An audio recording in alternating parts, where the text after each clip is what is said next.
পরিসরটা হয়তো ছোট করে দেয়া হচ্ছে, এই একই আশঙ্কা আজ প্রকাশ পেল সুপ্রিম কোর্টে। আমি সেটা নিয়ে কৌস্তবের কাছে আসবো, কতটা গুরুত্বপূর্ণ এ দেশ এবং এই রাজ্যের ক্ষেত্রে। আমি শুরুতে বলবো তিলোত্তমার মা বাবার কথা, সুমনদা। আমরা তো তিলোত্তমার মা বাবা তার তিলোত্তমাকে ফেরত পাবে না কোনো দিন। তিলোত্তমার মা কি বলছে, বাবা কি বলছে, খুব ইম্পর্টেন্ট। মা বলছেন গতকাল যে প্রতিবাদীদের মুখ বন্ধ করে দিচ্ছেন মুখ্যমন্ত্রী। জয়প্রকাশ দা বলছিলেন উই ওয়ান্ট জাস্টিস।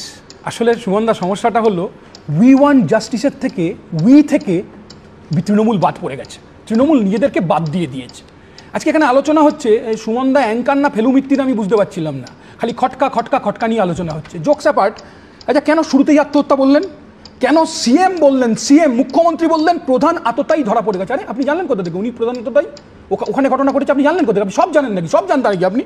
আচ্ছা দ্রুত ডেড বডি পুড়িয়ে দেওয়া হলো। শ্মশান কর্মী কি বলছে, আজকে ভিডিওটা চালাও সুমনদা। শ্মশান কর্মী বলছেন নান্টু এমএলএ উপস্থিত, 3 জন কাউন্সিলর উপস্থিত। নান্টু এমএলএ কে ফোন করলো কে? সন্দীপ ঘোষ ফোন করেনি, কোথায় প্রমাণ হলো? 3 নম্বর কথা, প্রাইস পোস্টিং কে দিল? প্রাইস পোস্টিং কতটা প্রভাবশালী তিনি, যিনি সার্টিফিকেট আটকে দেন, রেজিস্টার আটকে দেন, রেজিস্ট্রেশন আটকে দেন ডাক্তারদের।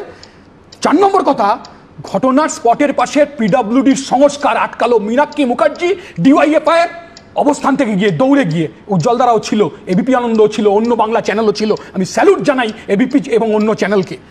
এর সাথে সব ধরনের মানুষকে খেপিয়ে দিয়েছে সরকার। সেই কারণেই উই ওয়ান্ট জাস্টিসের মধ্যে তৃণমূল উইতে তৃণমূল নেই, তৃণমূল একটা আলাদা উই তৈরি করেছে।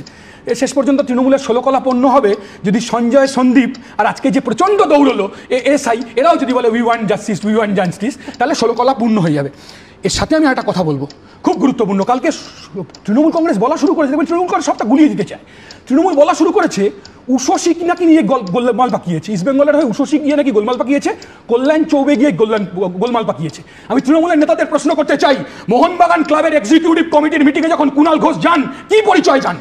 অতীন ঘোষ যখন মোহনবাগান ক্লাবের এক্সিকিউটিভ মিটিংয়ে যান কি পরিচয় যান? বা অতীতে মানস মুখার্জি যখন ইস্টবেঙ্গল ক্লাবের এক্সিকিউটিভ মিটিংয়ে যেতেন, বা সচিন সেন আপনি জানবেন কসবার বিধায়ক ইস্টবেঙ্গল ক্লাবের জেনারেল সেক্রেটারি ছিলেন, কি পরিচয় দিতেন? সিপিএম পরিচয় যান না, ইস্টবেঙ্গল ক্লাবের পরিচয় বুঝিয়ে দেওয়ার চেষ্টা করছে। আমি একটা কথা বলবো, সিআইএসএফ আজকে থাপ্পড় মেরেছে।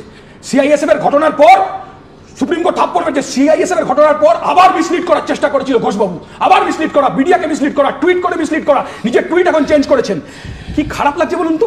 যারা বন্দর পাহারা দেয়, যারা বিমানবন্দর পাহারা দেয়, যারা কয়লা খনি পাহারা দেয়, এরপর দেখবো আমার বাড়ির পাশে সরসুনার হেলথ সেন্টারও সিআইএসএফ কে দিতে হবে। এর থেকে লজ্জা কিছু হতে পারে না।